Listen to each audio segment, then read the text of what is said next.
Actually, right now po, we just let everything flow. Ang focus po talaga namin is to yung Produce Malawak more ng music. discography discography. namin. And we have so much in line, in store, and for future plans namin. So, ano lang, dream big. Yun lang siguro yung, Oo. ano, And just keep going Yes. strong every day, showing up and choosing this path, and Yes. choosing each other.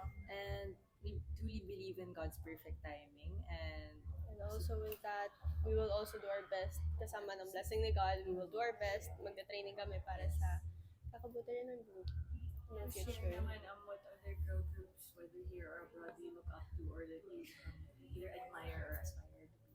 I've always loved Little Mix. I really love Little Mix, and I grew up listening to them. Also Fifth Harmony, pero Little Mix talaga yung sa puso ko. Mama, so Yeah, like the growls and everything. Ako po, more of like proud of what they're achieving right now, Beanie. Kasi we know kung saan sila nag-struggle din, yung journey nila, and we can understand that. So, parang nakaka-proud na where they're at right now, doing world tour and solding out concert. And, yeah. Nakaka-proud na ganun yung nakikita namin sa mga seniors namin ngayon. And mas nakikita namin na mas may future pa po ang P-pop because of Yes. them. Like, possible siya. Ganun yung Beanie. May local artist ba kaya na gusto makaka-collaborate in the future? Like, what about that specific sound na gusto niyong pasok sa G20? Casey Tandingan. As in, Ate Casey, Ate Casey. sana makakulab namin siya kasi she's our mentor and siguro ibang vibe pag nakakulab talaga natin siya like with music. So, Ako naman po yung asawa niya, si Kuya TJ Monterde. Mag-asawa, sige, thank you po Lord if ever. Pero, ayun po, kasi meron din po kaming songs like Musika and Babalik, and I think Kuya TJ would really help us and sound great kapag maging kakulab po namin siya sa ganong field naman po. I really love the artist Rapaze. pinakikinggan. Pinakikinggan ko palagi si Zay, and like lahat ng playlist ko, kasi she really feels like Yes. she really She's uplifts my mood. So She's also an alpha. yes, she is. Hi guys, of course, congratulations. Siyempre aside from your music, nilu-look up na rin ng ano no ng fans ninyo ang inyong fashion. Ano masasabi niyo na you became one of their influences na rin when it comes to fashion?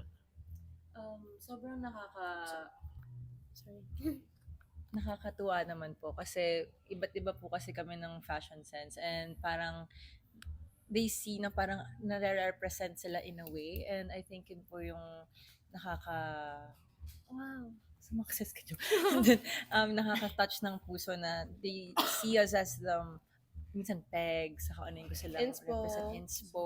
Parang gusto feel ko ngayon parang Althea ngayon. So parang ganon. So, nakakataba ng puso po. Tama po. And it kind of fulfills one of our dreams then, to be inspiration and to inspire, and also when it comes to fashion then included din yan. So maraming salamat for the trust. Does it make you more conscious? Oh my gosh, a lot of people are following us, you guys, in terms of your fashion, or dead man lang because you're being true to yourself when it comes to fashion. Para sa akin po, it doesn't make me more conscious kasi mas gusto ko pong kung ano pa rin po yung comfortable ako sa sarili ko, mas iisipin ko po yun. And then, magiging thankful na lang po ako if na-appreciate po siya ng ibang tao, if na-understand po nila yung fashion ko itself. Ako din po. Kasi at the end of the day, fashion is you're impressing yourself, not other people. So once you make it about impressing other people, mawawala yung authenticity. Mawawala si self. Parang pag nagdadamit kayo kasi diba pag makeup ka, nag-aayos ka, it's all about feeling good about yourself and feeling confident. And if nape-pressure ka with kung ano ba yung baka baduy ito sa kanila, parang mawawala kasi talaga yung inner self mo eh. So, yeah.